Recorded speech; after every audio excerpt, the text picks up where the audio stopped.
Hello, folks, and welcome to The Farm, a podcast dedicated to culture, parapolitics, and high weirdness in all its many forms.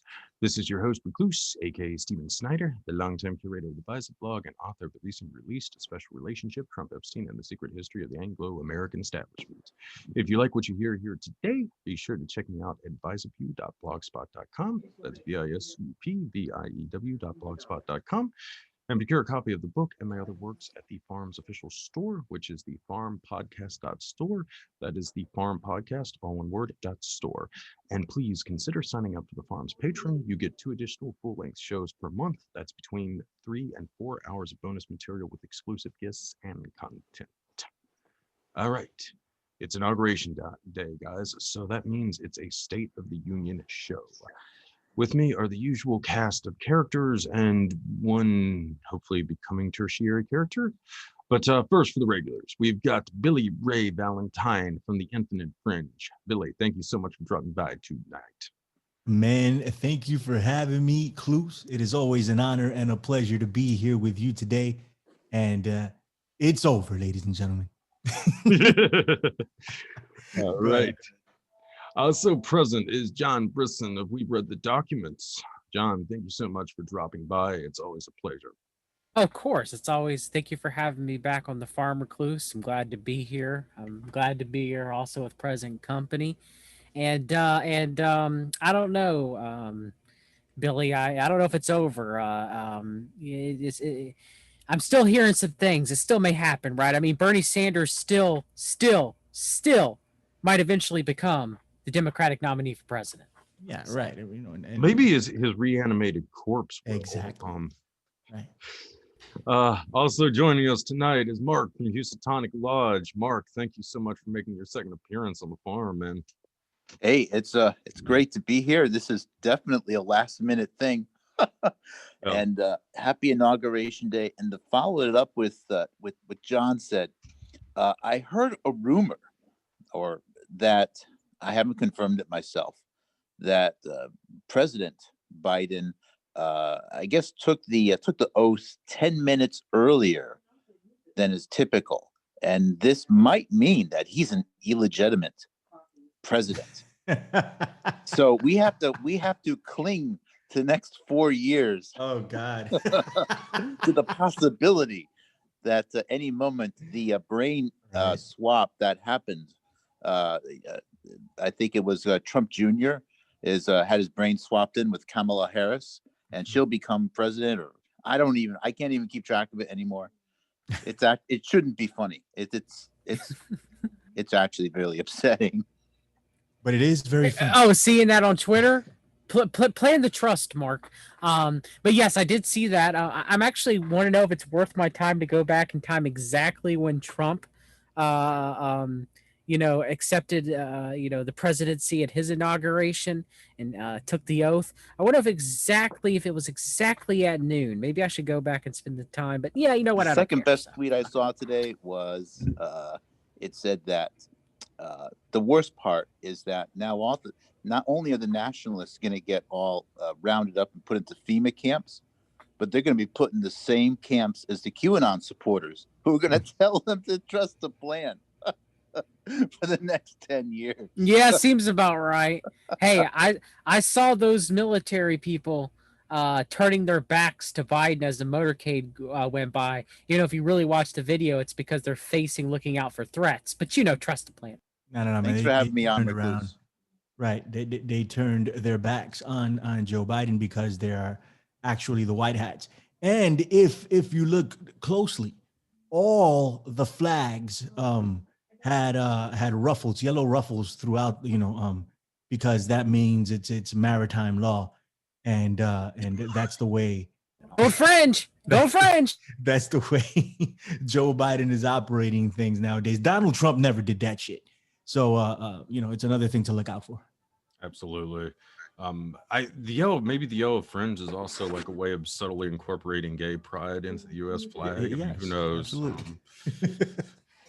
So yes, folks, as you guys might have guessed, it's going to be a bit about the inauguration tonight, right. Events leading up to it, and probably a little bit of speculation on the future. Okay. So let us jump right in. All right. So first off, I've got to say it. I could not bring myself to watch the inauguration. It's an inauguration with 25,000 troops, and few, if any, civilians were allowed. And even the troops had to be vetted by the FBI, allegedly, to see if they were a threat to try to, I guess, assassinate Biden or something to that effect. It was hyped as being something out of a dystopian sci-fi film, and from what I've heard, it did not disappoint in that regard. What were your impressions, guys? Brisson, go ahead, bro. I mean, I think it was relatively uneventful. Today's inauguration. I thought it was going. I thought maybe we heard our inklings this morning that there was bomb threats called into the Supreme Court, but nothing happened. And I was happy. You know, I mean, I was listening to it in the car. There were certain parts that I was like, okay, if the sniper's going to shoot, they're going to shoot now because what after Biden had said, this would be the moment, right?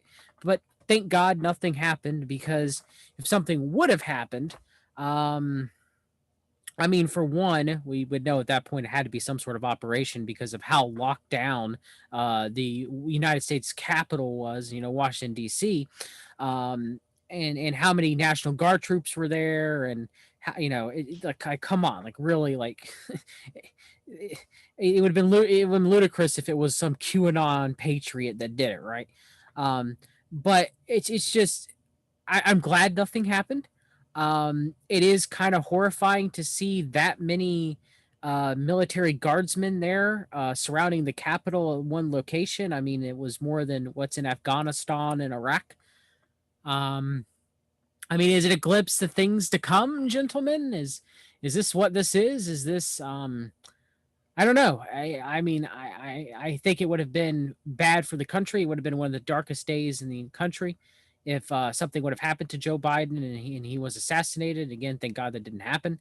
And I'm kind of glad. I mean, Joe Biden's speech was about reconciliation to some degree, but some of it was, of course, inflammatory to anybody who's conservative. So was it really a come together type speech? I don't know. I think Biden could have done better. But we'll see. I mean, especially if he pardons Trump and Trump's family, that'll be business as usual, and things will, get to cool off for a while. I still think the second American Civil War is going to happen, sadly. I just think right now, at this moment, and we'll know more over the past few weeks and months, that for now, it seems like it has, however, been delayed, and they want to build up more steam in the pressure cooker. It's very well put, John. Mark, do you want to jump in and give us your thoughts on this? I think John put it well. I don't know if there'll be a civil war, but anyways, about the inauguration itself, does anyone have a really good explanation as to why there were that many troops? I know that there were fears of security, but it just doesn't look okay. You bring in an extra few hundred troops. It's just odd. It's unexplained. Was it just so that people would think that something was going to happen? I don't have anything to add to it. It's just so unusual. Right. And now that's it. It's just, okay, they're all going to go home. Or are they? Or are they not? Yeah, I mean, that's, that's kind of like the thought I have, is this sort of also kind of getting us used to, having troops, uniformed troops on the street of America like this, it's become more of our day-to-day routine. Certainly, that's one of the more unsettling prospects. Is this going to kind of become the norm when we see pictures of Washington or, other major cities? I hope not. It's not a very pleasant atmosphere. I don't think it's necessary. Most Americans, regardless of political persuasion, do not want violence. They certainly don't want to live in that type of atmosphere. So I think everyone, to John's point, is being pushed to a side. They're going to just keep pushing people to the side so that they sort of want this or expect it. And I'm starting to be more and more of the camp that it feels as though the United States is finally finding itself in the position where it's always should have been, which is it's a minority. It's a very small country relative to the rest of the world. And well, maybe we've spent a little bit too much money. We lost track of the freedoms that we've had. And you know what? All of those things which we thought were conspiracies in the past about foreign control over the U.S. Well, maybe there was a lot to be said about that. I think that's coming to fruition right now. Billy, you got anything to add? Yeah, man, I think it was a giant show of force. That's what it was. Right? There was no real reason for it. They got what they wanted on the 6th. Right? Whether it was organic or not, whether you believe that this thing happened because people were really pissed off, or if you believe that they were led into the Capitol, regardless, it doesn't matter at this point. They got what they wanted. They got a bunch of fools to run in there and act like they were gonna, spark the revolution, right? And then they were taking pictures with each other, and somebody stole the freaking podium, and they stole Nancy Pelosi's freaking laptop, and there was a guy dressed up like a freaking, what was he, a wildebeest or something? I don't know. It was a freaking clown show. But they got what they wanted on that day, because based on that, they were able to have this incredible show of force for the American public. Let's not confuse ourselves who that show of force was for. It was for us, right? To what end, I can't explain right now. I'm not sure if I know to what end, but who else was it for? Who else was the show of force for? Right. And the 6th to pave the way for this that we got here today. And of course, they're going to go back to the 6th and implement so many laws at this point. And they have every excuse to do it, and they'll just throw it back at what happened with Donald Trump and how he incited, a political coup and all this other nonsense that they're talking about. Well, not necessarily nonsense. It's just it wasn't Donald Trump that did it. He played a role in it, but he didn't do it. And so we got this giant show of force in DC today, letting us know who is running things and what they can do, and that's it. That's the bottom line. It was martial law in DC. They didn't call it martial law, but it was martial law. I couldn't buy a ticket to get in there. I couldn't spend my hard-earned money to go down to DC and take a look at what was going on. It was forbidden, my travel down there. Exactly. Absolutely. Right. And exactly.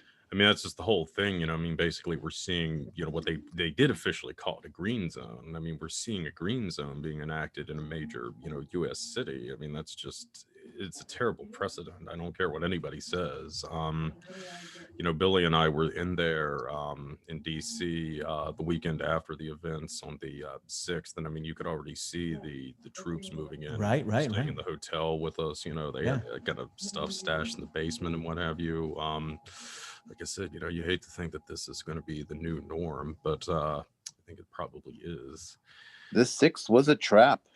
You look back on it, it was, Trump said, come on down. It's going to be a great moment for America. There's going to be a big surprise. He said, I forget what the words were. He mentioned there's going to be some big surprise. I'm sure people thought, oh, that means arrests or indictments, or I don't know, Flynn is going to ascend into heaven or something, something crazy. But there was a surprise. And then there was a video that was streamed afterwards. It was on Twitter. Twitter took it down, of President Trump saying, I know everyone's upset. Please go home in peace, etc.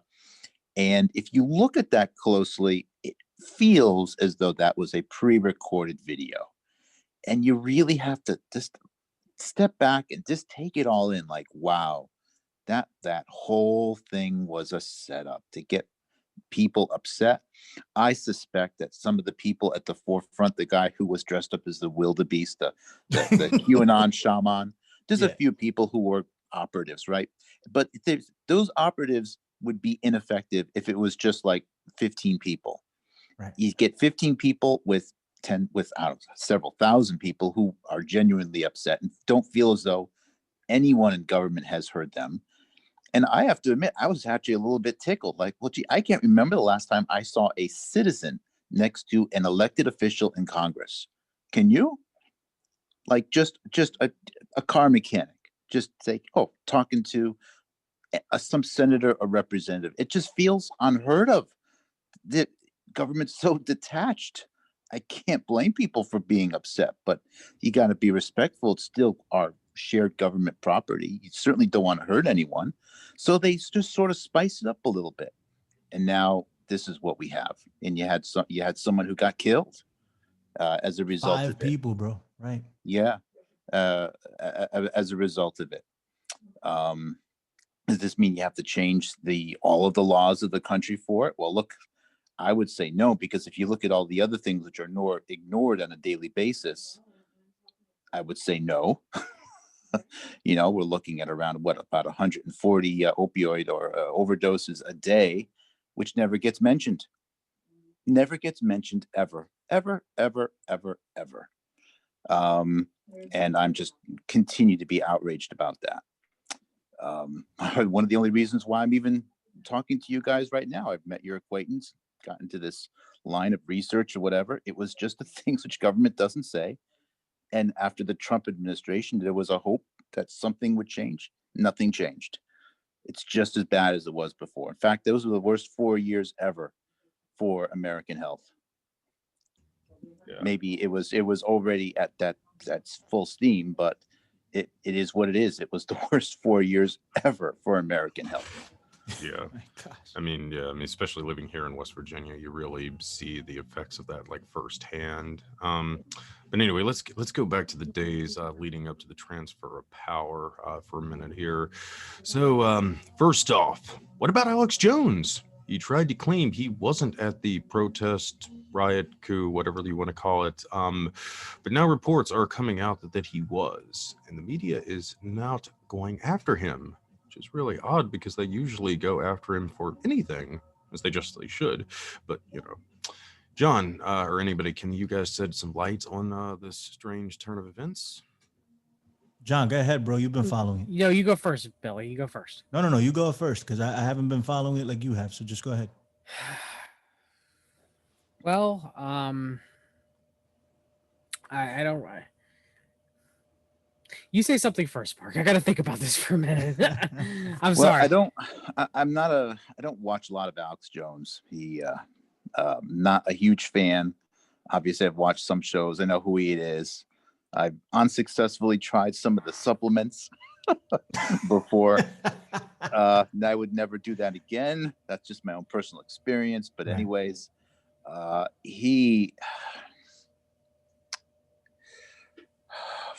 Listen, with AJ, he right? was there. He was Go there ahead. the day before. He was there quite a bit. Yeah. He was there. Okay, so I just wanted to think for a minute to get my thoughts about it. So we all know that Alex Jones frequently changes his own story to save his bacon. Okay. And so he claims that he wasn't there at the Capitol event. However, I watched a video that Josh Reeves had done, and it's sufficient evidence to convince me otherwise, that Alex Jones was there. He was there. There's a speech that he gives to his group before the events of the Capitol riot that was pretty much saying that they were going to go to the other side of the Capitol where there is a platform or a stage there for him to get up there and for him to speak to the crowd. And he says that we're not Antifa and we're not Black Lives Matter. Well, why? Everything's peaceful. Why would he load up that language first? That's interesting. And then he later goes on and says, we don't attack police. Okay. So Alex Jones goes all the way to the other side, and then the Capitol riot happens, and then he claims that on his way back, He saw, the smoke and the damage or whatever and just left because, it was too crowded or things were going on or he didn't want to be there or whatever. Okay. So it was my initial belief that Alex Jones wasn't there because, he had been calling for it, the people to go to the Capitol to protest, both him and Michael Flynn. I mean, Michael Flynn was on Alex Jones's channel the week before. And, Alex has been calling for violence. I don't care what anybody says. He has been. Maybe not, direct, but at least in indirect methods. Okay. He's been riling people up, So he's been, calling for people to be held accountable, for people to be arrested and, military tribunals. And of course, what happens over military tribunals, So that's where, that's in and of itself, Alex is now saying, the days after the Capitol event, I wasn't there, folks. I was there during, Trump's inauguration, but I wasn't there at the Capitol. Or, not Trump's inauguration, I'm sorry. I even say Trump's inauguration. I don't know. He wasn't there he was there at Trump's speech. I got Biden's inauguration on the brain. So we now find out that he was there. And he mentioned, again, we're not Antifa, we're not Black Lives Matter. Why would Alex Jones say that? And then say, we don't attack the police, and then I'm going to go over here while all the events happen, and then come back after the events are, going on or done. It's extremely suspect. It's very, very suspect. Because we know that Alex Jones is a member of the Council for National Policy. He is, running, or at least he's not running, but he's a part of the QAnon operation and the disinformation operation put forth by Cambridge Analytica and the Council for National Policy. So, he's guilty in pushing the PSYOP. He's guilty in pushing this to his audience to rile them up, to get them angry.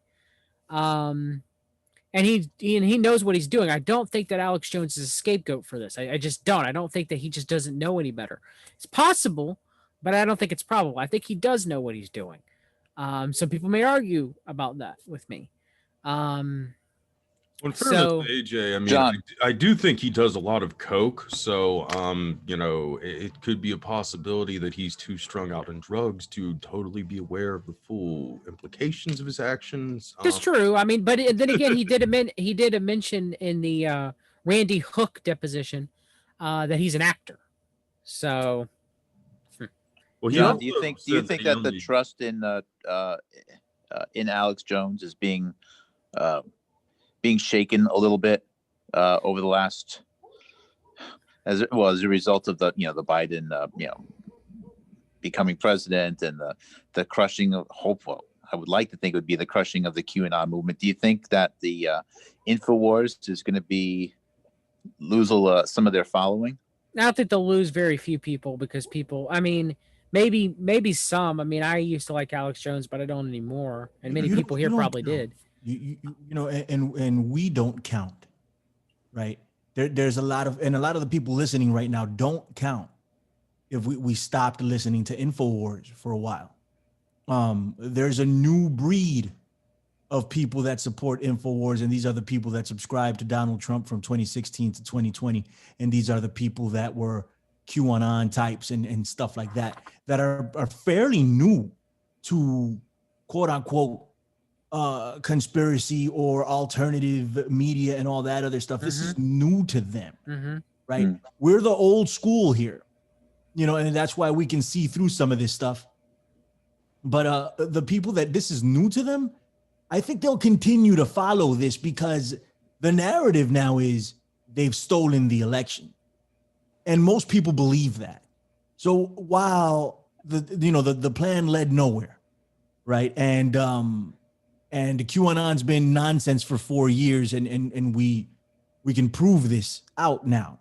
It's complete and total nonsense. I mean, we can prove it before, but now we can prove it to a true believer.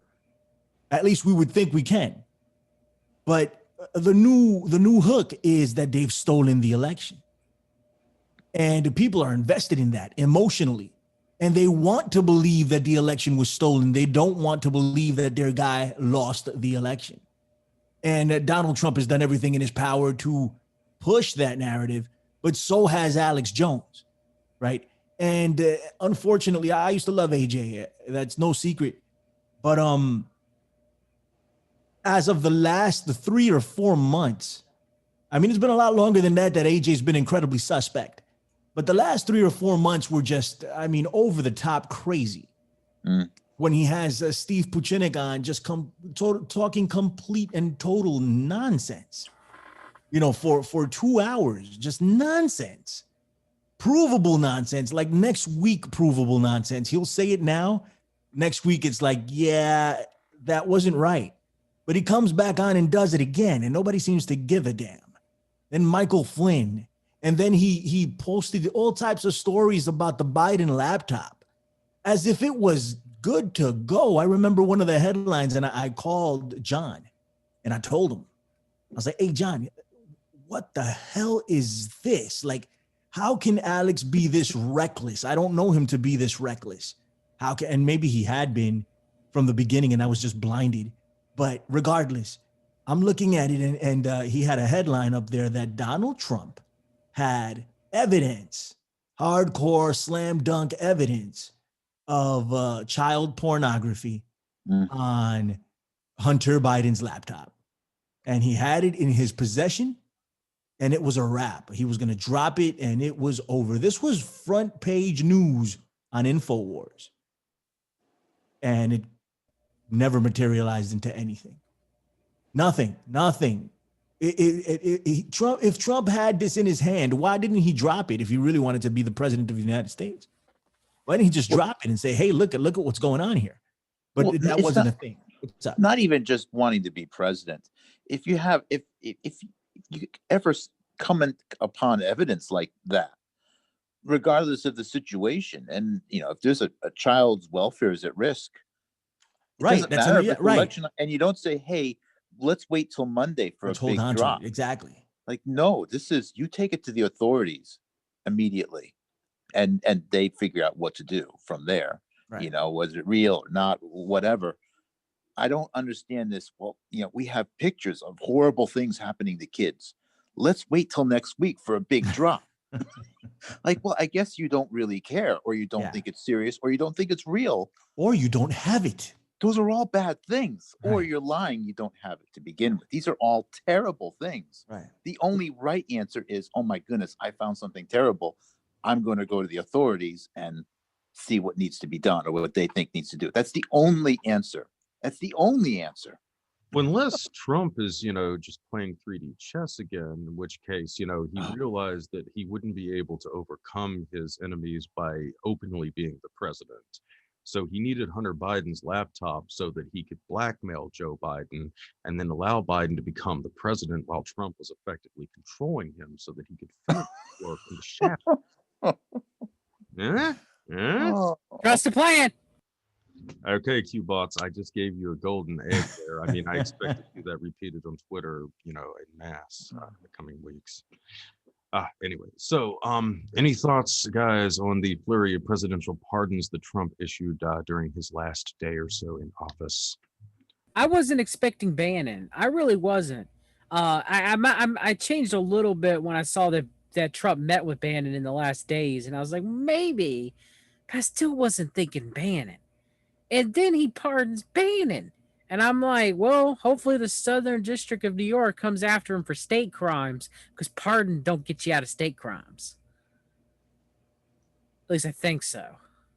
So if that's the case, then cool. Well, I guess we'll see. I mean, I don't know. I mean, the people who thought he was going to pardon Assange or Snowden or Ross Ulbricht, I mean, come on, I could have told you that wasn't going to happen. And him pardoning Little Weezy. I mean, it's Little Weezy. What can I say? It's Little Weezy. So, I mean, The Kwame Kilpatrick one was a little weird. That one kind of I couldn't figure out why, other than I saw that Diamond and Silk argued on the behalf to pardon Kwame Kilpatrick, the former mayor of Detroit, who was a Democrat, by the way. So that's weird. I mean, I'm probably missing some people offhand. I haven't gone through the list. I mean, most of them were just people that were convicted of like drug crimes, you know. Which yeah, someone shouldn't be going to jail for 30 years for smoking pot. It's ridiculous. But I mean, I do think in general though, however, I mean overall, I mean let's look at Trump's pardons. Roger Stone, Michael Flynn, Shlomo Rybashikin, Michael Milken, Charles Kushner. Help me out, you guys. I know I'm missing some. I mean, it was over 100, right? Kodak. Oh no, I'm talking about the ones he did previously beforehand too, not the ones that he just did. I mean, he pardoned a lot of. I mean, they all pardon bad people, though. I mean, every president. I mean, this does. is nothing new, right? No. Yeah, this is nothing new. Yeah, the only thing here is what's up, Klus? What's up? I just said, yeah, this is pretty much like a tradition. Every, president leaving the White House always issues a flurry of pardons in the final days. Yeah. The Steve Bannon one is the most notable, but it should be the most notable. Steve Bannon is, some would argue, the main engine to the Trump presidency, the main catalyst that put Trump in the White House, right? And as much as there was, public animosity, quote unquote, theater, Trump wasn't going to let that go. I think Trump knew who got him there, and that was Steve Bannon. Everybody knows that, and the Mercers, of course. But it was Steve Bannon's brainchild. In the CMP. Right, of course. But he turned on Mike Pence real quick. So, I mean, and he's the CNP representative for that, for the administration, at least the top CNP politician in the Trump administration was Mike Pence. And he just completely turned on him and had everybody else turn on him. So how does the CNP currently feel about Donald Trump at this point? After that, that's another thing we need to think about. But there's probably some people within the CNP that still believe in him, and of course, the people that wanted Cruz probably don't want him and turned on him. So, I mean, we all knew that really Pence was never a friend of Trump, right? Now, the interesting thing is Chris Christie turning on Trump. That's something that I didn't expect to see because of how good friends they supposedly are. Yeah. So. But yeah, it is interesting that Trump, I mean, it's not surprising, though, I should say, that he took care of a lot of the people that were crucial to him getting into the White House in the first place. Julian Assange, though, was not so fortunate. Did that surprise any of you guys? Didn't me. I didn't expect him to pardon Assange at all. Yeah, me neither. Not in the least bit. Assange who? Who? He doesn't even know who he is, so why would he pardon him? I did not expect a pardon. And he did not pardon himself either. I don't think he can. Yeah, I don't think he had. Well, it never hurts to try, John. Well, true, but then again, there could be secret pardons that don't really come out until like a week or two. You know what? I think that he did on his last day too, so that's possible. But I don't think he pardoned himself. What I think is something that we all need to look at and just keep an eye out for is the possibility, and I think John mentioned it earlier, but the possibility of Joe Biden pardoning Donald Trump. I think that's a real possibility, and I think Joe Biden, go ahead. Well, I mean, it could be sold, I think, effectively as a means of national healing or something to that effect. Right. And it may work, but it's just going to piss off the base because the liberals are going to be real pissed off about this thing. The far left liberals are going to be real upset about it. And while I think the claims of socialism and communism are far overblown, don't be mistaken. The far left will have an influence on Joe Biden. They've already have, and they're going to continue to push. These people are bulls, right? So they're going to want to get their way on some things. Are we going to be living in a communist society? I don't know. I mean, some would make the argument that we already are, but most people in the States, we really don't know what that really entails. You know, we've been given a certain narrative of what to believe when it comes to socialism and communism, and we immediately think of evil. It's like saying Satan. You know, boom, it's a trigger word. These phrases have been weaponized, and it's been like that by design. So they use it whenever they want to, you know, push an agenda and scare people. They use socialism and communism. As communism still marches on and is marching on since the inception of the United States. Right. So I mean, while that's a thing, I just don't. I don't think we're going to be living that way. We're going to see a return to business as usual with Joe Biden. It's a passing of the baton. Let's not get it fucking twisted, right? Like Trump passed the baton to Joe Biden. Trump like paved the way for Joe Biden to do a lot of the things that he's going to do, right? But it won't be. The standards and norms will return. It won't be my hair is on fire, Donald Trump running around in the White House, right? It's going to be more of a return to a Barack Obama style leadership, or even a George W. Bush style leadership. Go ahead. Have you ever actually like watched Joe Biden, like when he gives? I don't think we're going back to. No, Joe Biden is crazy, right? But the speech was boring. Yeah, that's the thing. It's gonna go back to being, you know, not Trump. So yeah, I mean, I understand what you're saying. They're going to try to restore the quote unquote dignity to the office or something. Standards and norms. Right. Yeah, I just don't know that Biden. There's just not a lot of dignity or standards and norms to Biden in general. I don't think that's really going to work in the same fashion that it did with someone like Obama or Bill Clinton. I don't disagree with you. I don't disagree with you, but I will tell you this. Trump went so far. He went so far past the line of standards and norms that a little bit of a return is going to feel like a massive return at this point.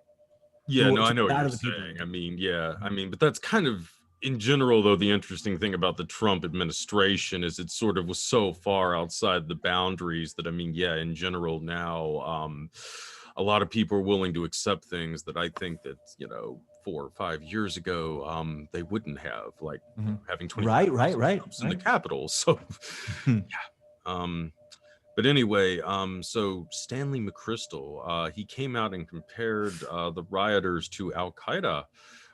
John, you and I know this is ridiculous. Do you want to fill the folks in at home on the absurdity of this kind of nonsense? I mean, I don't even know where to start. So we have, former 4-star General Stanley McChrystal, you know, head of JSOC at, you know, one time. We know that it's highly likely that he is one of the major players within the QAnon operation with Michael Flynn. I mean, go read Michael Hastings' book, The Operators. The Flynns and McChrystal were blood brothers. They were thick thieves. Michael Flynn started the Flynn Intel Group in Stanley McChrystal's house. And they can claim like they're fighting right now. I don't believe it. So McChrystal comes out because, you know, you need him to, right? And so he comes out and he's comparing what happened at the Capitol to Al Qaeda, and he would know a thing about fighting Al Qaeda, right? I read the article on We Read, and I was like, this is the most one of the most bullcrap statements and articles as far as, you know, what's, you know, as far as Stanley McChrystal that I'd ever seen, because he equated Osama bin Laden and the cult that Osama bin Laden had built up around Al Qaeda to Donald Trump. And I was like, well, okay, Stanley, if you this is revelation of the method, and you're telling me that Al Qaeda was a CIA CMP puppet because Al Qaeda was funded by the Hunt brothers' silver that the United States was trying to confiscate when they had cornered the silver market and failed. And so they lowered it into cargo jets and flew it to the Antigua Bank in Switzerland. And of course, Antigua Bank was later fingered as being the primary funding source for Osama bin Laden and Al Qaeda. So we know that Al Qaeda was likely a CIA, CMP boogeyman. All right. And so I guess if by that, and you mean that the QAnon operation is government controlled through various different functions among, and also, corporate interests or NGOs too as well, then yeah, sure, Stanley. Yeah, you're right about that. But no. That's not what you're trying to say. You're trying to say that Trump is the same as Osama bin Laden, and the events of the Capitol were the same as 9/11. No, that's ludicrous and insulting. And we all know, and even David Knight, God bless David Knight, now since he's out from the clutches of Infowars, maybe, just maybe, someone can get me to talk with him and we can discuss the CMP. Because he mentioned that this article again was ludicrous about McChrystal, and that McChrystal wants to come after your Second Amendment rights, which of course he does. So, I mean, McChrystal, in my opinion, and there's been many people who have done this work, Arturo Tofosky of the Conspiracy Distillery, Hamilton on Twitter, among many other researchers, have come to the conclusion that two of the top people in the QAnon operation was Flynn and McChrystal. So you have a guy who also used his website Defeat Disinfo, which was using tactics that they used, AI tactics that they used against ISIS, of course, another CIA boogeyman, that they started using on the American public. And that was McChrystal's doing. So, I mean, am I missing something here, you guys? I mean, this was one of the most asinine things with the knowledge that we have that I have ever read. I mean, yeah, I was outraged when I read it, but at the same time I was laughing because it's so, the smugness of McChrystal, especially when Obama and Biden fired McChrystal because of his sloppiness, because of him getting drunk and blabbering to Hastings, and God bless Hastings. I don't know if it was McChrystal that was an involvement of your assassination, or if it was Clapper. You did good. You did good. It's just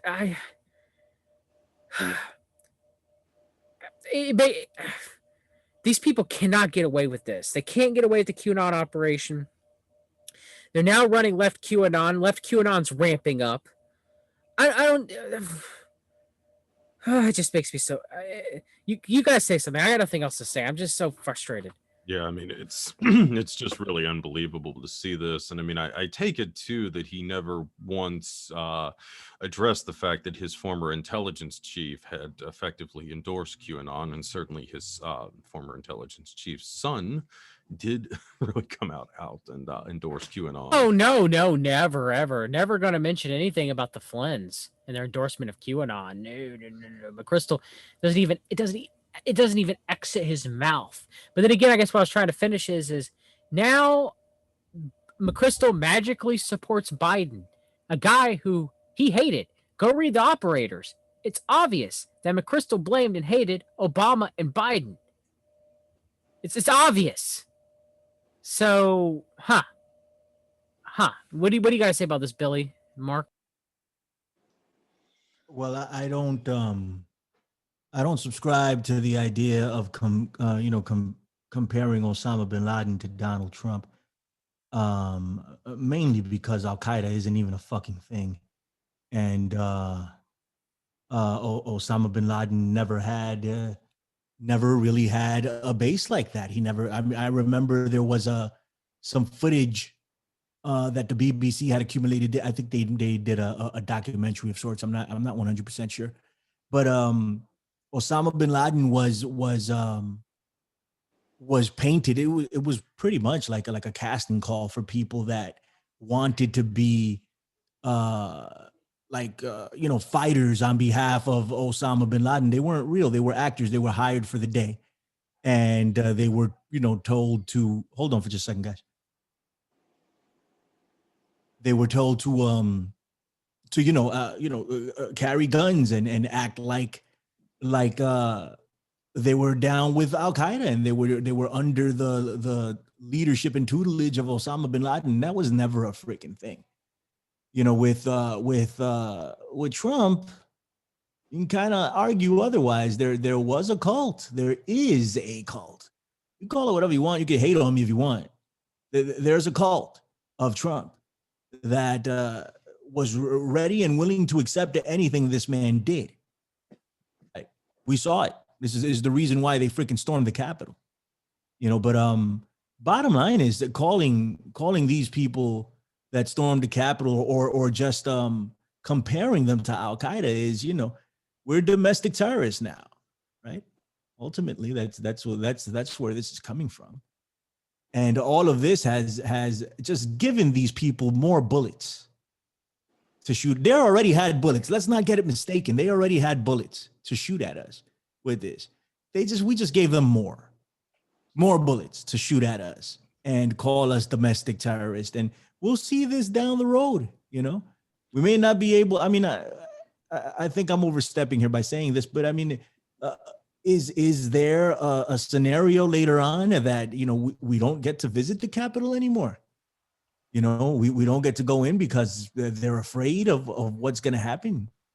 They lock it down and it's a fortress. This is something we need to think about. Now you mean afraid in question marks, right? Like afraid, right? Right. Okay. No, I think that's, definitely a real possibility, which is why I can open up thinking, is the green zone in the Capitol going to start becoming the norm now? We've had Baghdad for years now. But yeah, it is just, unbelievable, the gall of this with McChrystal. But, I've got to point out too, this is also, in a sense, trying to lobby or, link a lot of Americans in as domestic terrorists. That also is potentially a major boon for JSOC because the elite units in there, the Delta Force, SEAL Team 6, their principal thing, counterterrorism, counterinsurgency. So, those are the guys that are going to deal with quote unquote domestic terrorists. So, there is definitely, I would say, an advantage for probably some of Glenn McChrystal's former cronies that are still actively in those organizations by going down this route. Mark, did you have anything you wanted to add on that, man? I'm not I don't have much deep knowledge of McChrystal. I think John pretty much said everything we could have hoped for on that topic. Okay. All right. Well, let's talk the latest reports on the vaccine for a moment, since that's probably going to become something we'll be hearing more and more about in the coming weeks. So recently, Norway has expressed some concern over the rash of deaths among the elderly who have taken the vaccine. Are you guys surprised by any of this? Do you have any forecasts for what we could see going forward? No, I'm not surprised. Not surprised at all. I have been investigating this, and mainly for my job as a naturopathic author and health coach at Fix Your Gut, of whether the vaccine is going to be a major issue or not. And you can go look up the VAERS data yourself and see reaction after reaction after reaction of the shot. And some of them are, you get a baseball-sized lump on your arm for 7 days that itches and hurts really bad. Okay, yeah, like some of them are that. A lot of them are anaphylaxis type shock and allergic reactions from the polyethylene glycol being used in the liposphere to contain the messenger RNA spike protein of COVID-19. And yes, polyethylene glycol is an allergen. You can Google it. There are studies discussing it and medical research papers discussing it. It's some of the Most people think of anaphylaxis. They think of what they see in Hollywood, right? You get an epinephrine shot, an auto-inject EpiPen, and you're kind of okay afterwards. No, it can be lethal anywhere between 1 to 10% of the cases per occurrence. And some of those cases listed in the VAERS report, people were having to be intubated, which is quite severe. So we got that going for us. We have the mRNA itself not being located to just the muscle tissue of where the COVID-19 vaccine is being injected to. It is entering systemic circulation. It is entering the brain, just much like COVID-19 does. And in doing so is causing, there are various reports of meningitis. There are various reports of severe thunderclap-like headaches. There's double vision. There's muscular jerks, very similar to tardive dyskinesia, which would be drug-related from the vaccine. There's a few cases of mention of Guillain-Barré syndrome. And if you go look, yes, a few of the vaccine reactions in the VAERS report so far in January, 1 or 2 of them, or a couple of them are flu. A few of them are the shingles vaccines for varicella zoster. But in general, a majority of the accident reports are of the Moderna and Pfizer COVID-19 vaccines. Some of them being deaths. Now, granted, a majority of the deaths happen in the elderly, where they say they gave them a shot. A person went to come check on them hours later in the room, and they were dead in their chair or their bed. Now, some people will say, well, they're elderly, so it probably wasn't because of the shot. They could have died at any moment. Possibly. When you start getting enough elderly people to die from the shot, however, it becomes a major issue. This thing is a real, pardon my French, shit show. All right? It's bad. We don't even know how effective the vaccine is preventing COVID-19. Pfizer and Moderna still have said that it does not. If anything, the vaccine in and of itself maybe lessens the symptoms of COVID-19 like a therapeutic agent, if it even does that. We don't even know that if you get COVID-19 in the wild, meaning that you get the vaccine and then you contract COVID, if there is not some sort of advanced immune reaction that we have seen with other mRNA vaccines and either other vaccines in general for certain viruses, causing the condition to be worse if a person's vaccinated than if they're not, and the autoimmune and the immune system overreaction to the vaccine itself. And there have been doctors and researchers, and I'm not talking about doctors and researchers like Dr. Andrew Kaufman, okay? I'm not talking about like fringe, Dr. Judy Mikovits doctors. I'm talking about real doctors, okay, that have brought concerns about this vaccine in multiple areas, including Dr. Kevin McCarn, who is a published neuroscientist. So, yeah, anybody out there who thinks that this vaccine is a good idea, yeah, the swine flu vaccine of 1976 was not a good idea either, and it was rushed to market too. And at the last moment, instead of they went for the vaccine that they actually had designed, they went with another one. So, yes, it is a real and total shit show. Maybe all of a sudden they'll be like, well, Trump messed up with Operation Warp Speed, so now we have to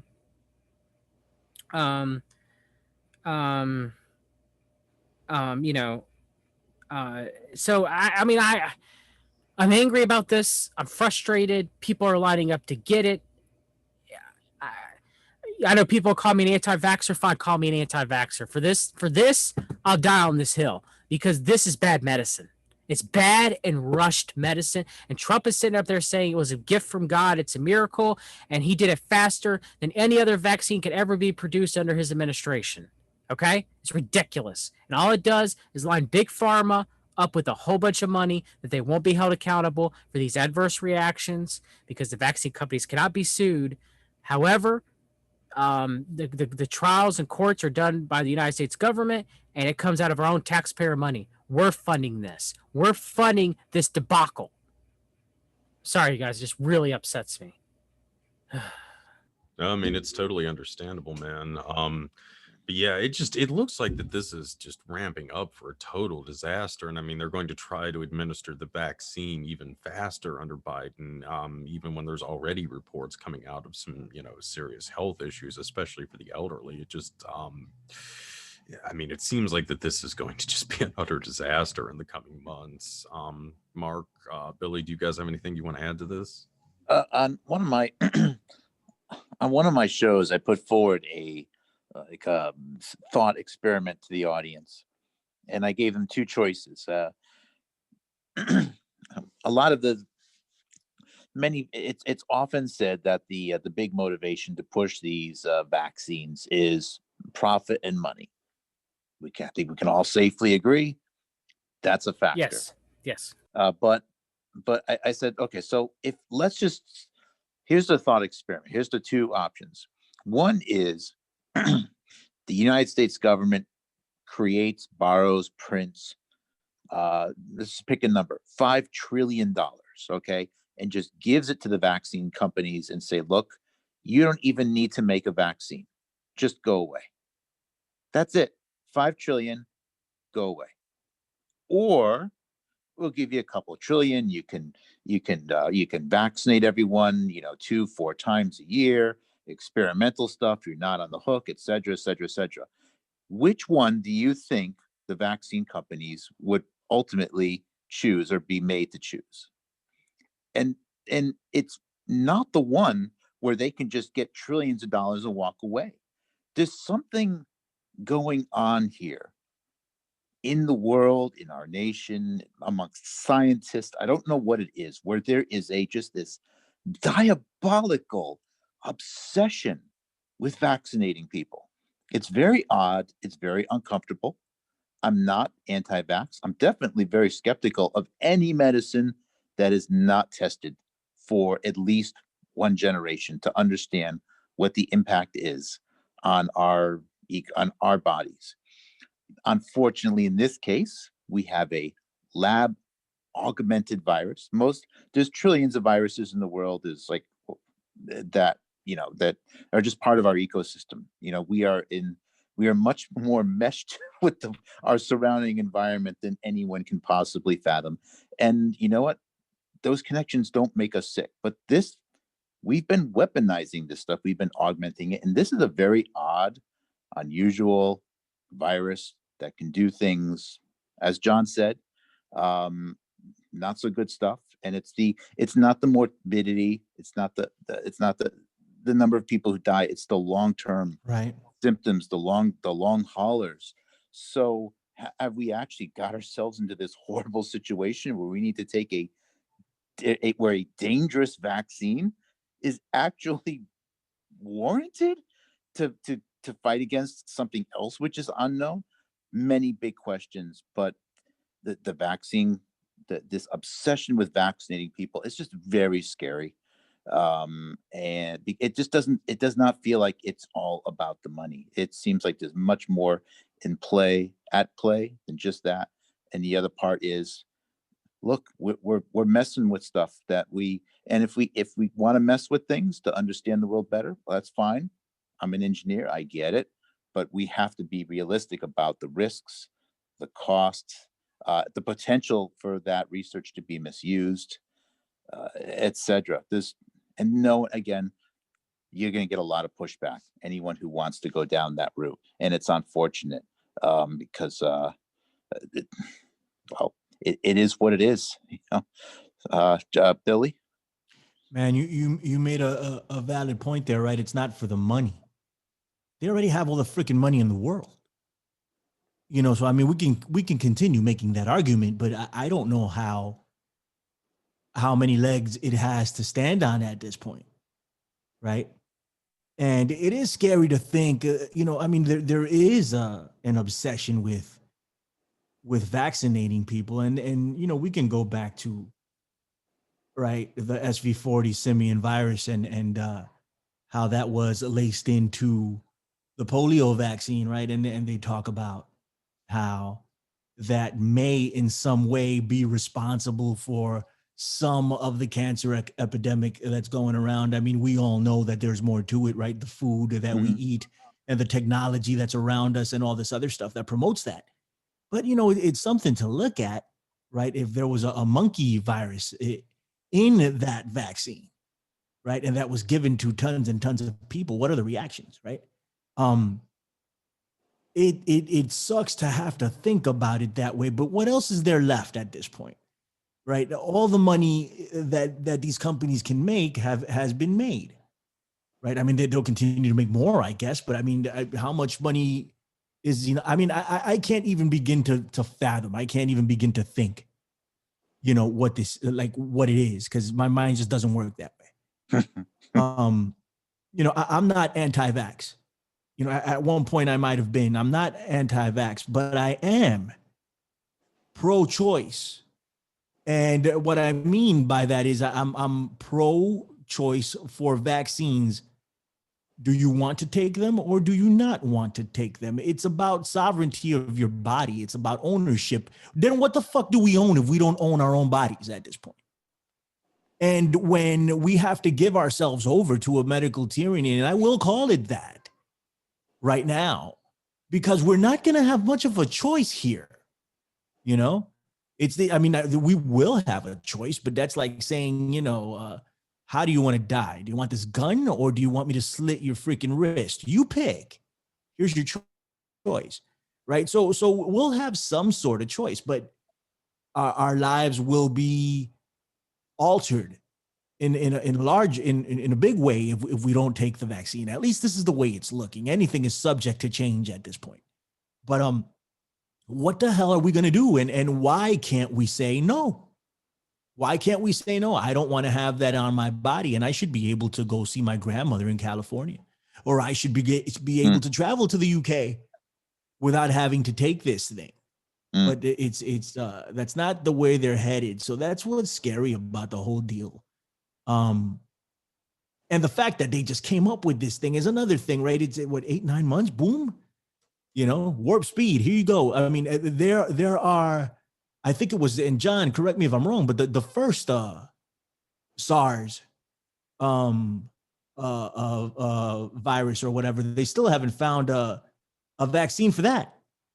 No, they have not. Right? It's been freaking over 20 years, I think, and they can't get a vaccine for it. So what was so special and so different about this one that they were able to do it? You know, so either these people are fucking with us, right? And they're saying that it's you know, it's too expensive to produce a vaccine, and now they threw all this fucking money at it because they needed it, you know, because COVID-19 was that thing and it was killing everybody, and there were people lining the streets dead, and they needed to produce it. So tons of money was thrown at it, and boom, here it is. Or they had this thing lined up for a while now. And, you know, I know that's very conspiratorial, and I really can't prove it hardcore, but I mean, we have to start thinking in that manner to try to make sense of some of this, that this vaccine in freaking 9 months or 8 months, they were able to produce this shit and distribute it. And now they're putting it in people's arms, and some people are dying. People are having adverse reactions. You see it in the mainstream news. They're not even fucking hiding it anymore. I mean, they can't. There's some people in the mainstream that are pushing back against it. It's just that evident right now. Go ahead. I'm sorry. Somebody was going to talk. Go ahead. No, I said, and Billy, and that's producing. Right. If you're developing a product, you know, you have your board meetings. You figure out what you need to make. You design it. You come up with many different potential designs. Each one needs to be validated, tested against in a variety of situations, people of different ages. These tests need to be done over a long period of time.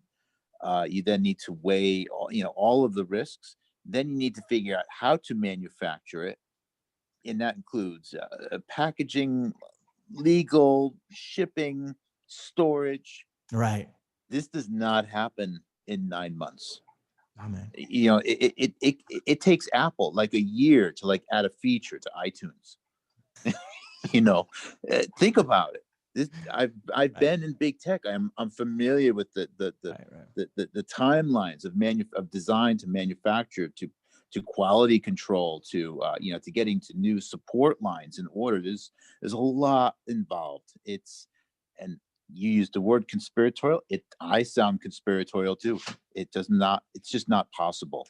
Either it was already ready to go, or it was really badly rolled out and Right. designed. I'm not sure. This does not compute though.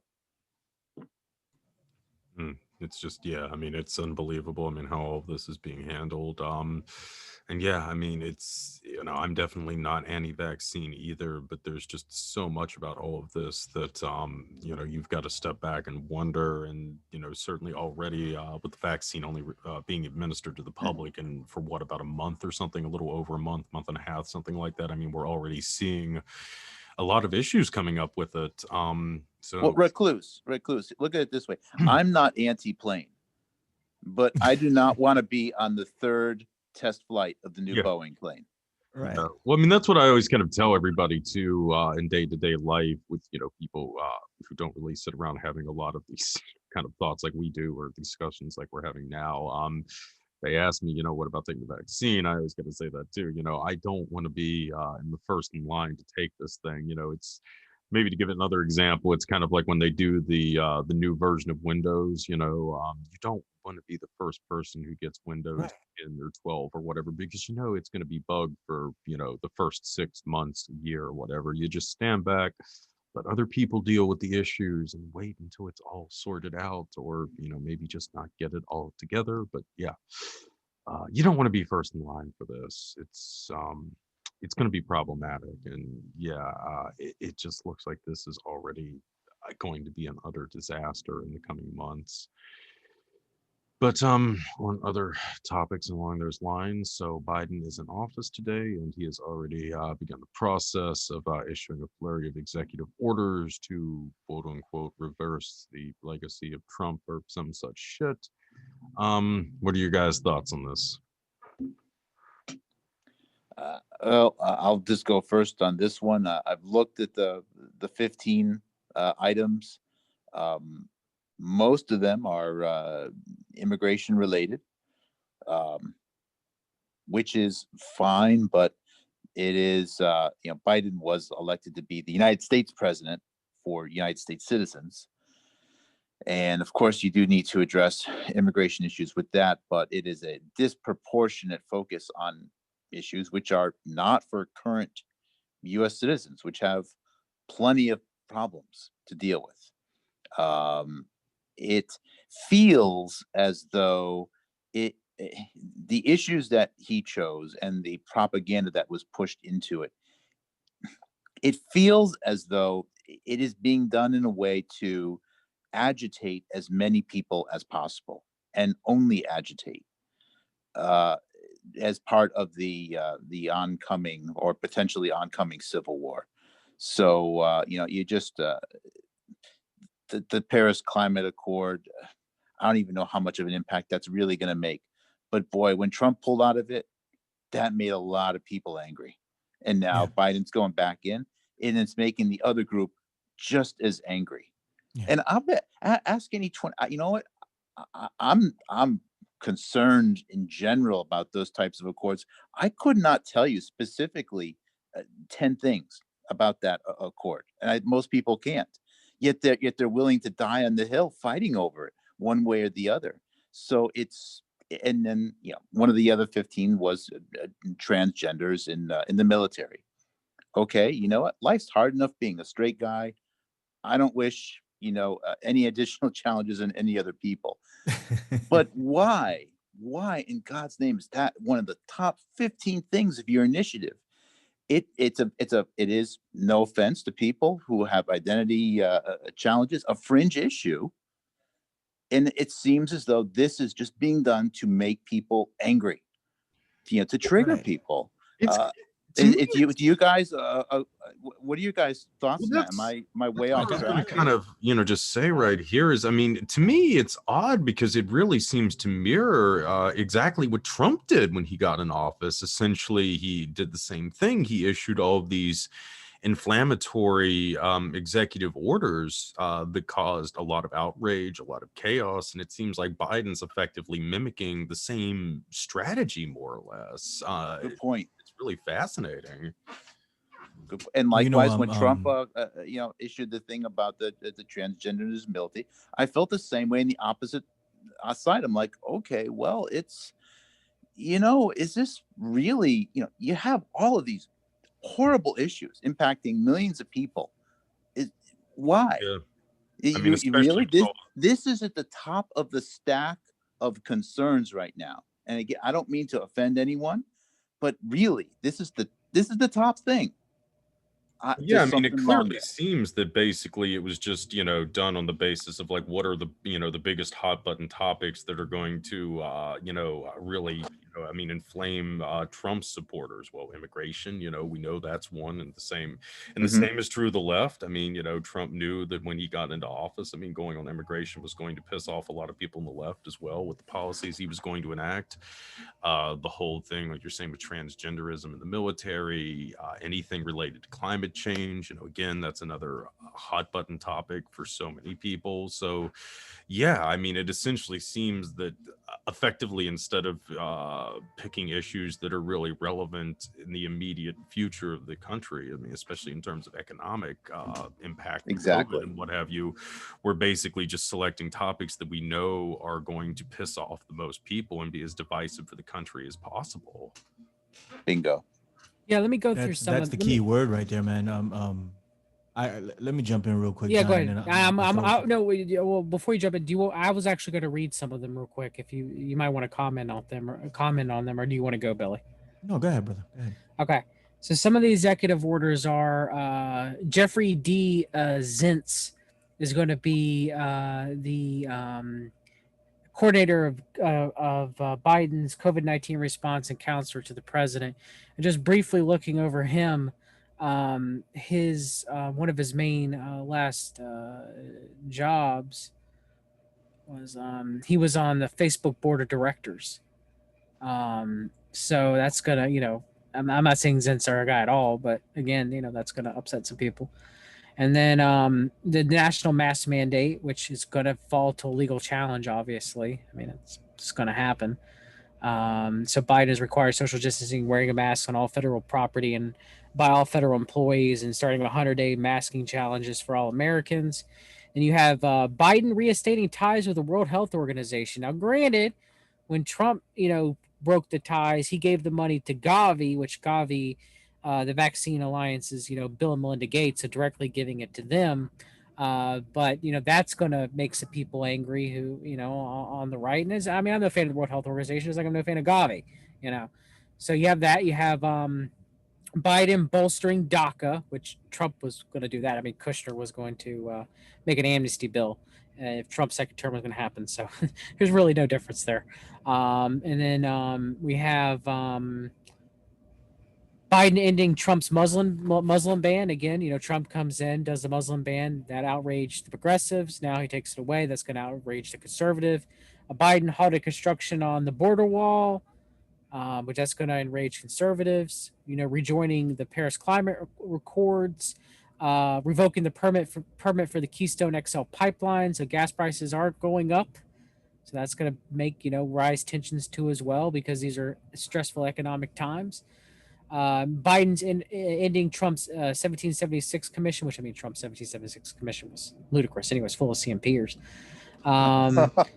Head of Susan E. Rice is now his head of his domestic policy council, so that's going to enrage conservatives. And Susan Rice is, is horrible as the rest of them, so I'm not too happy about that either. You have, Mark mentioned earlier about the strengthening of the Civil Rights Act of 1964 for sexual orientation or gender identity. You have him suspending federal student loan debt and interest through the end of September. Hey, listen, man, I'm going to stop you right there on that one. I have no issue with that. I have no issue with that, too, because of the coronavirus. Fuck that. I have no issue with it, period. Fucking suspend that crap. I'm for a debt jubilee. Wipe it clean. That's what I'm for.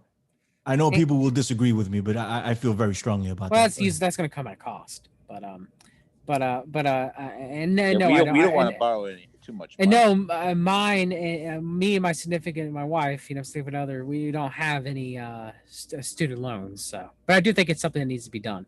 Um, so I mean, again, yeah, it seems like all of these, just like when Trump came in, he and his executive orders enraged progressives. Biden's executive orders are going to enrage conservatives. Well, if we look through that list, a lot of them, and I think Mark alluded to this.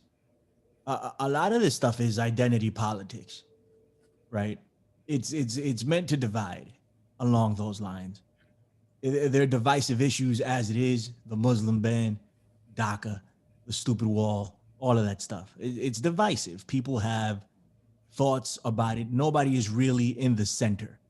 You either love it or you hate it. So once Trump did what he did, Joe Biden completely ran on, I'm going to undo everything he did.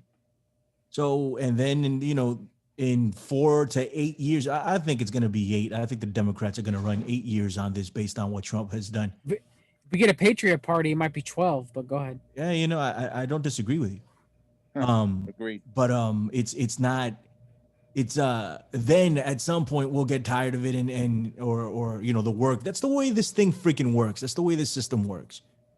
They give one side 8 years, then they give the other side 8 years. Then they give the other side 8 years, and it goes back and forth until they put up a candidate that absolutely sucks, right? Like a Donald Trump or a George H.W. Bush, who only had one term because they suck so bad for whatever reason.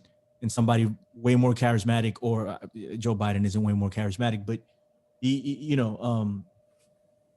in my opinion, Trump handed this over to Joe Biden because there's no real reason why Joe Biden should have won this election. Regardless of that, this is all identity politics, and it's meant to divide.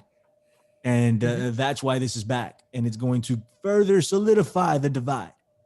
The country is as divided as it is already. This isn't going to make it any better.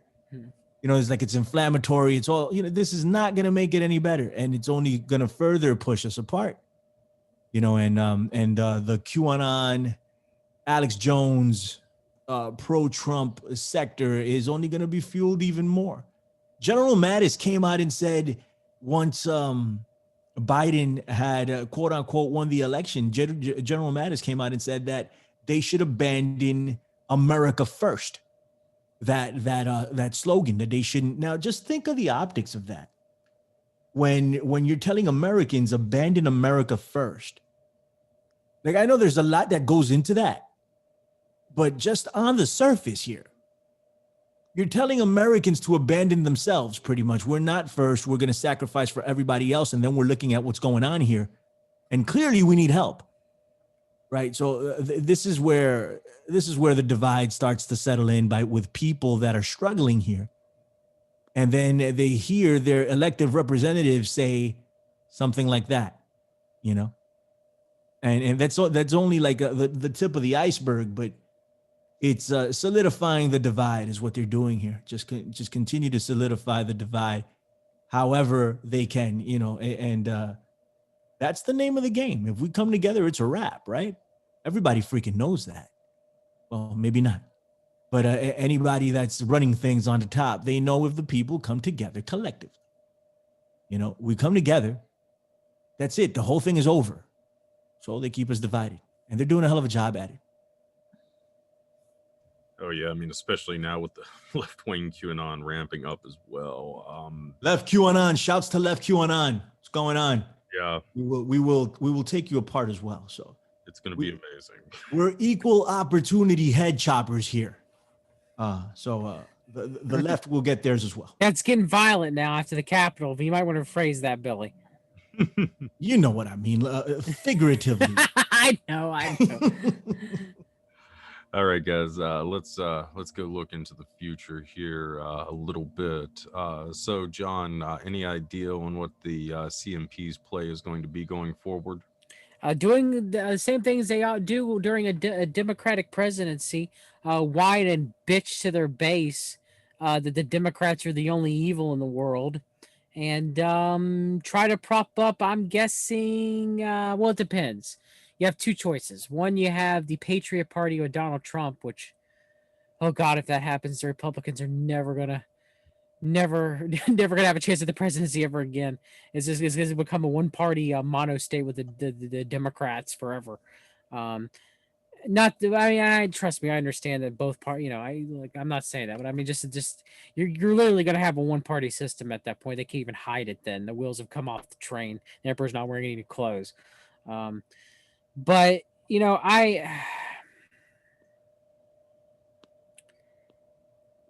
I expect him to try to run Nikki Haley. And that's try, because she's horrible. I think they're gonna. I mean, they're gonna try to run Nikki Haley. They're gonna try to run Ted Cruz. This is in 2024. They're gonna try to run maybe Pence, but I seriously doubt it.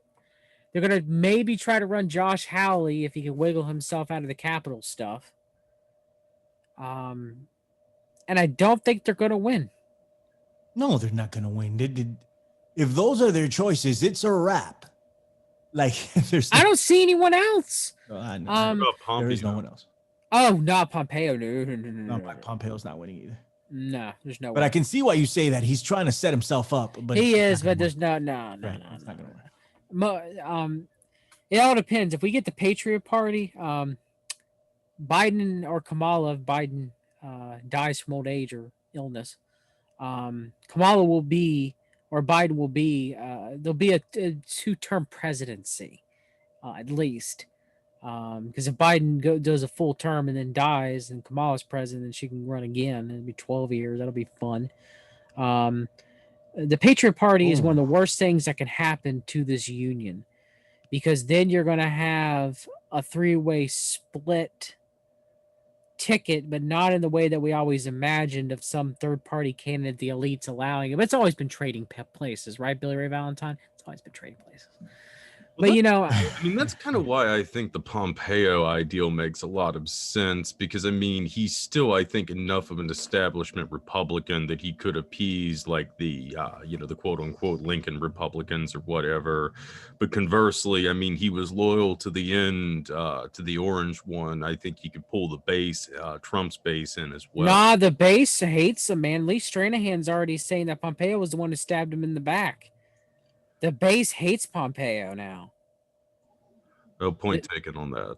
The thing is, what we need to look at in elections in general is the charisma factor.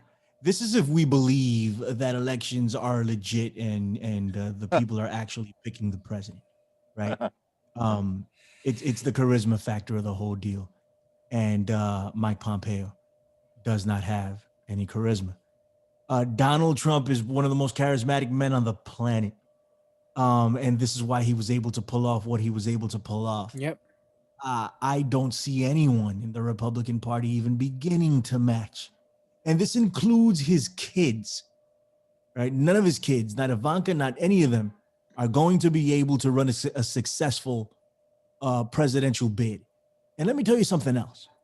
If Donald Trump runs again in 2024, he will lose again, just based on how many people hate his ass. Because it's really come down to that. It's, do you love him or do you hate him? And Joe Biden had already said he was going to move aside and let Kamala Harris just run this thing. She will be the president of the United States. If she's not already, who the hell knows? But I don't see any of these Republicans, not one of them, especially not Ted Cruz. My God. Talk about charisma-less. Not one of them coming close to challenging anyone on the Democratic side at this point. Oh, who knows? We also obviously could have some kind of dark horse, but again, 4 years is a long time in this day. You're right about that. And the American public has a tendency to not remember things as well as they should. Very right. Very correct. So another issue that's more prevalent in the immediate future, do you guys see that there's a serious possibility of some kind of new Patriot Act being initiated?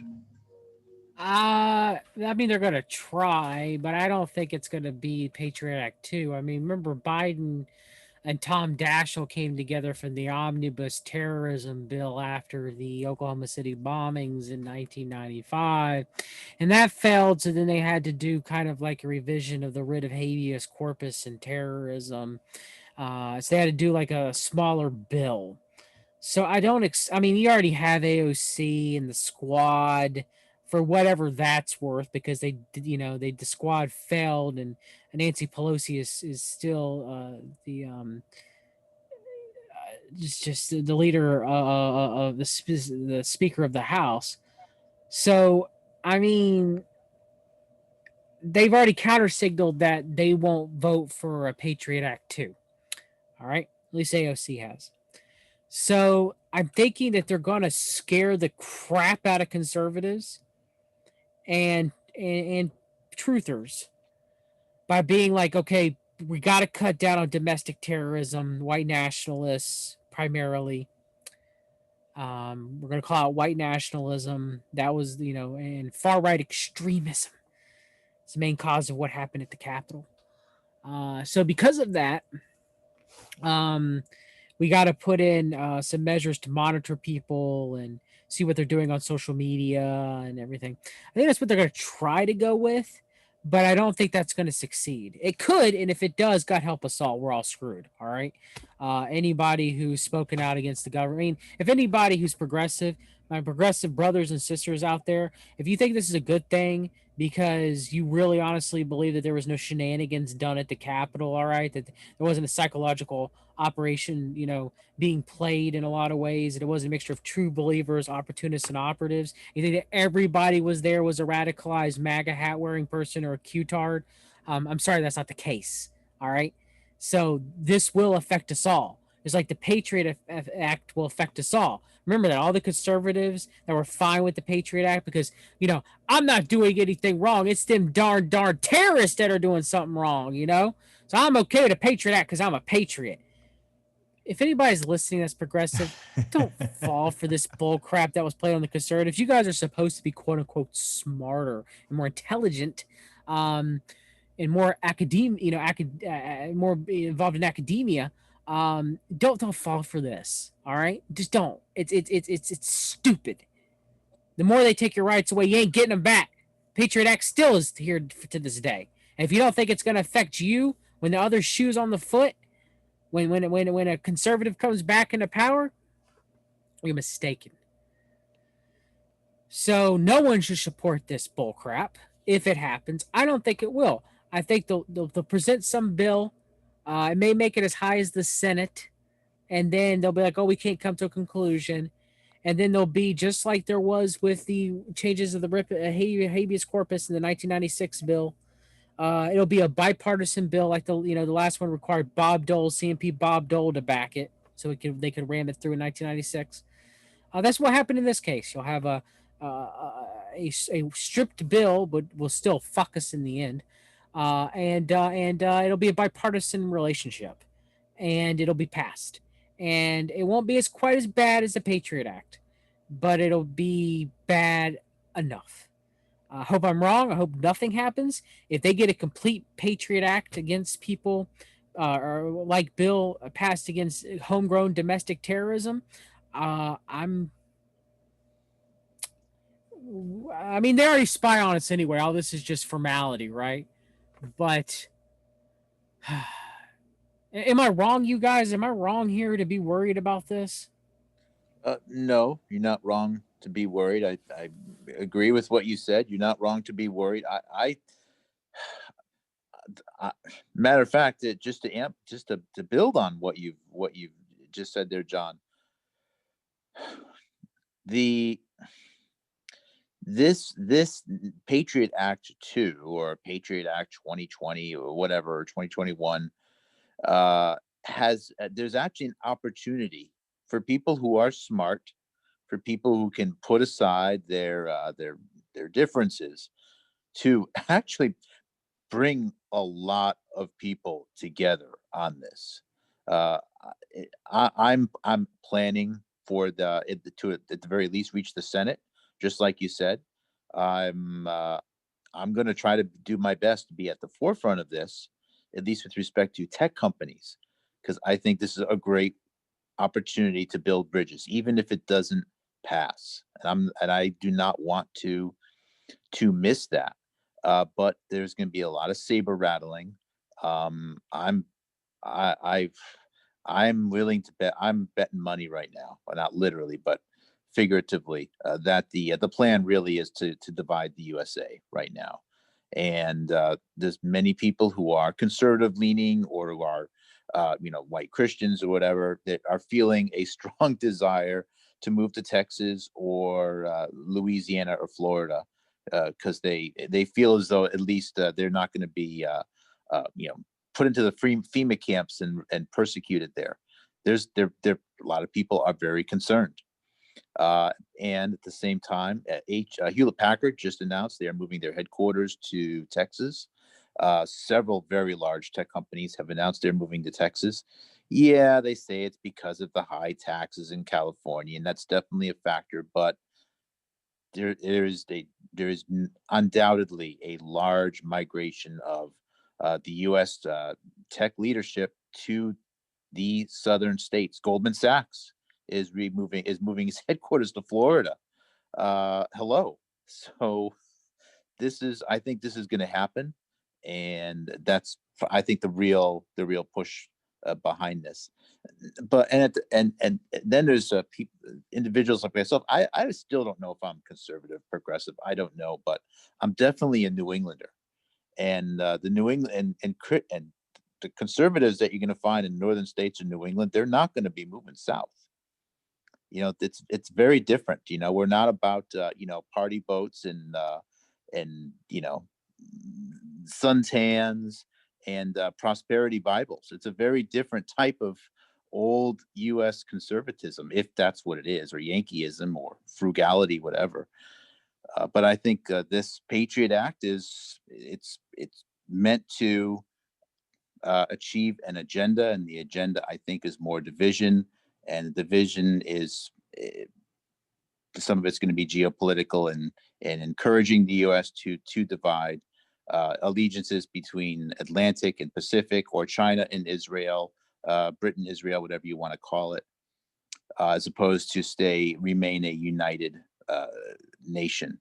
And in the process, there's an opportunity there for people who time it just right to see this as a bridge building opportunity. I'm going to try to do that. It may be too late though, but you know what? You can't win if you don't play, right? So that's my agenda over the next several months. Billy? I mean, I don't have much to add to this besides the fact that I think they're going to pass some laws, right? Will it be in a form of a new Patriot Act or something like that? I don't know. But we're going to get something, right? This didn't happen for nothing, right? What happened on the 6th, they're going to capitalize it. Never let a good crisis go to waste is the motto. Mm-hmm. And I don't expect them to just let this one go. So more things are going to happen as a result of it. I don't know what form it's going to take, but I think it's reasonable to think that we have some restricting laws coming our way as a result, and COVID-19 as well. That's not getting, I mean, much better as far as the presentation of it at this point, and what's going to happen to us as a result of that. So we're going to have to look some things in the eye and see how we push back on it. But it's not like we can't push back. So there is a silver lining to this. We can push back, and we can, make changes or create changes. It's not like we can't do it. It's not all lost. We have to be optimistic, right? About what's coming up. And while things look dark, that doesn't mean there's not a light at the end of the tunnel. So let's push back. I'm with you guys. Let's do it together.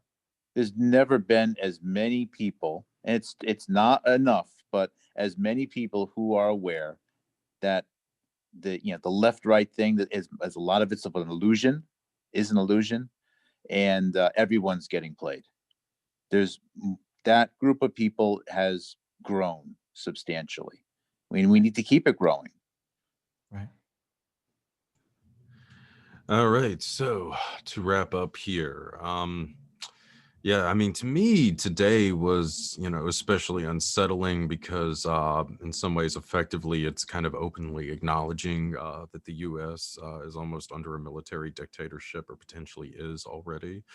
That's something that something that might have already occurred and has been going on for some time now, but it was really in your face today.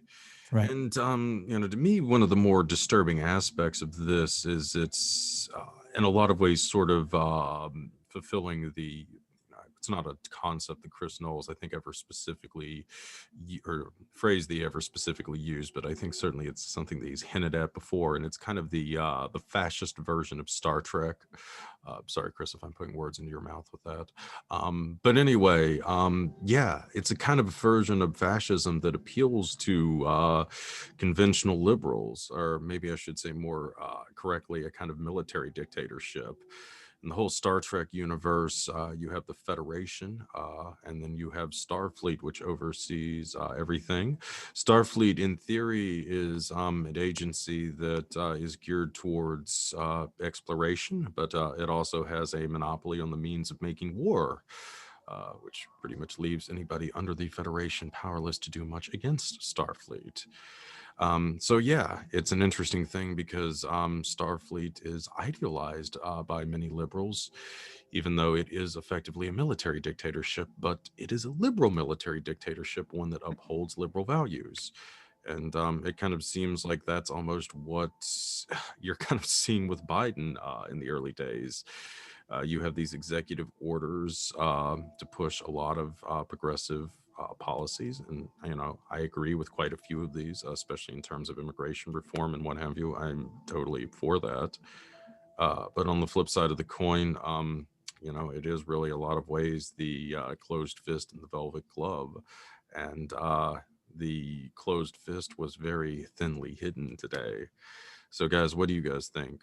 Is this essentially a opening of the curtain to the real power behind the United States? I don't know. I mean, maybe, yeah. I mean, I guess with the military being there and yeah, act effectively being a green zone and Biden being inaugurated in front of all that and no one being there. And it's kind of like what you expect in like a dystopian Hollywood movie, right? You know? And I'm not saying it's because Biden of himself was inaugurated, or if it would have been Trump there, the same thing would have happened. It would have been any different. Light or the rest, it doesn't matter. I should emphasize, yeah, I mean, it probably would have been the same regardless of who won the election. I guess it's more disturbing to me that so many people on the left are okay with this.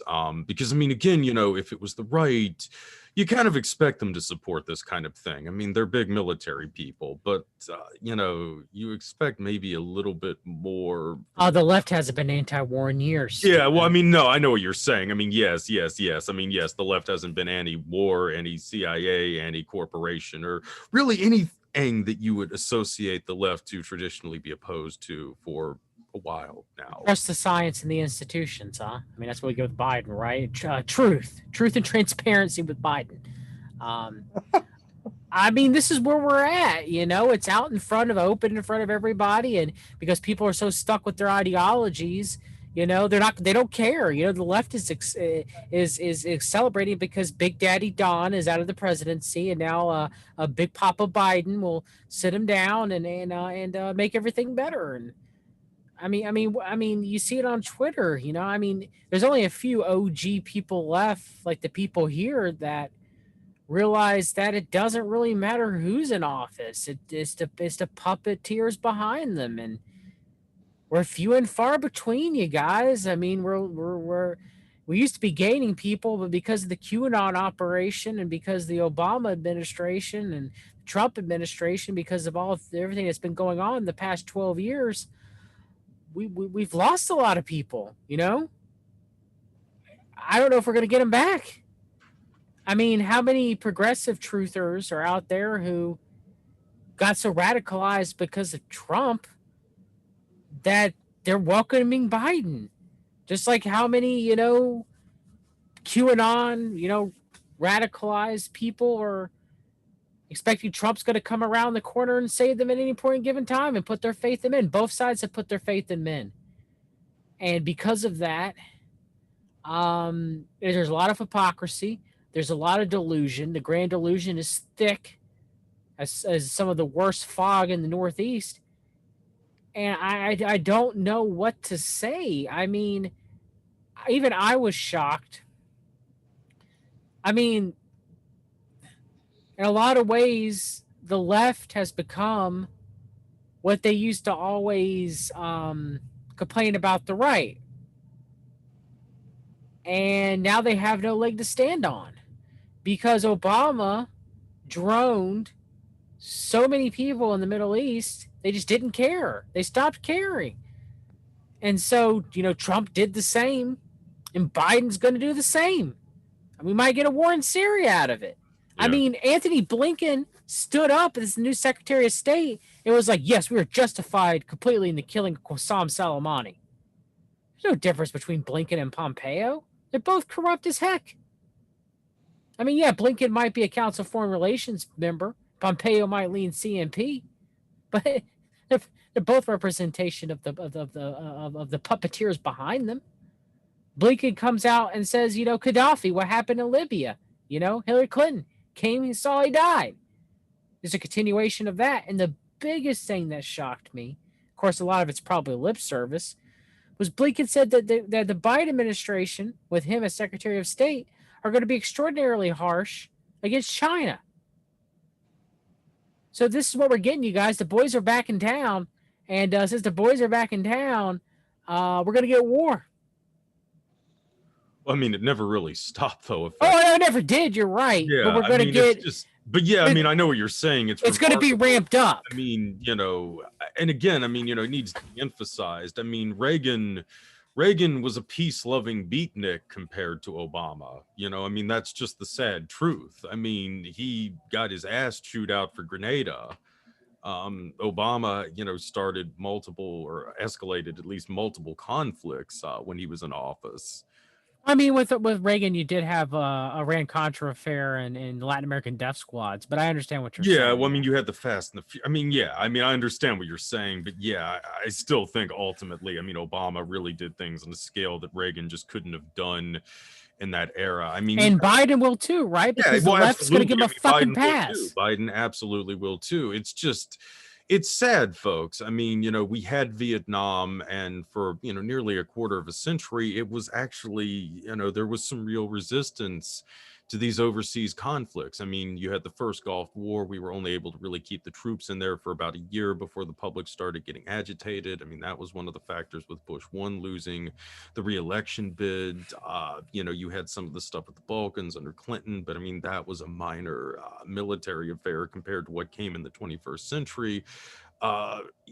This year is going to witness the 20-year anniversary of our, invasion and occupation of Afghanistan. This is just really, remarkable how institutionalized this has become in the 21st century. Mm. Mark, military dictatorship, yay or nay?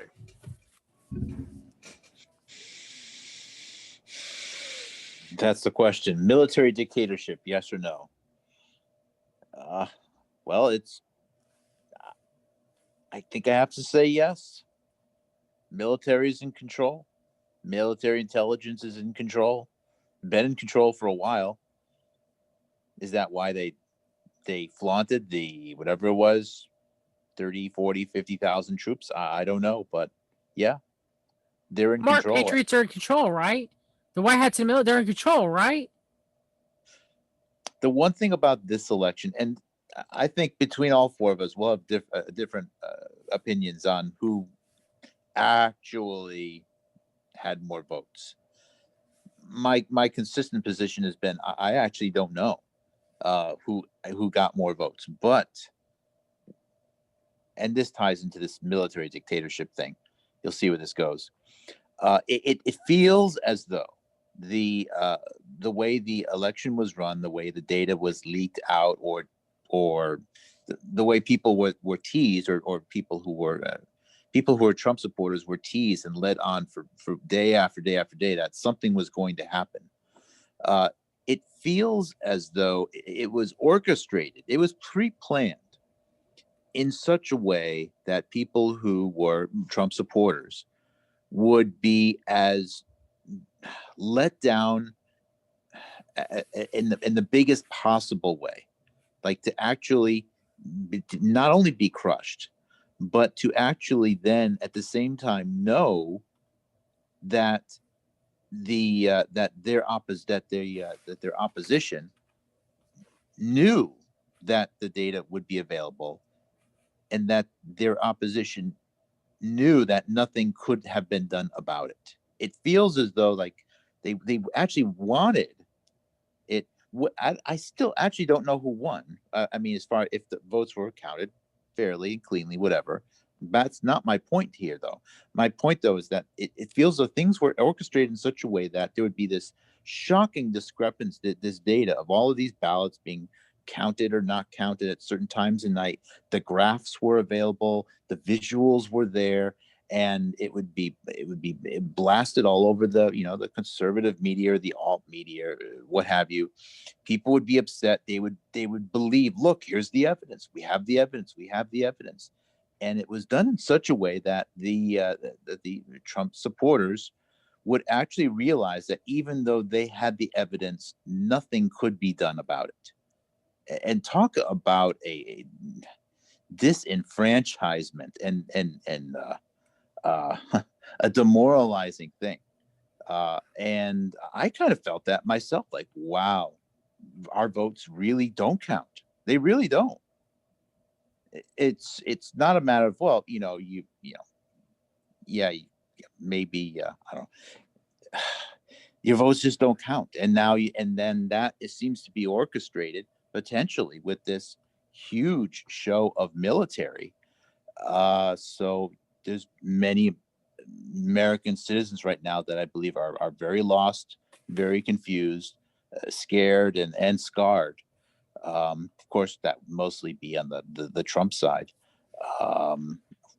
I suspect maybe the show of force, which was always there, the military's been in control for a long time, might have been to play along with this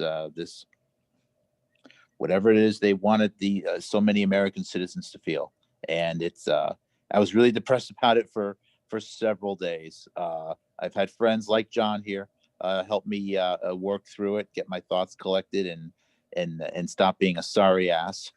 You weren't being a sorry ass. You were just depressed, and I've gotten that way too. I was depressed a few weeks back that the extent of this operation and what it's done to America and to the American people, once Yeah. you realize the grand totality of all that, it weighs on your soul, because it is a spiritual warfare battle among many other things. And it really makes you just, your heart aches for how these people have been duped on all sides by, and especially some people might get upset at me about saying this, but I don't, I'm not angry at the people who believed in QAnon that fell for the deception.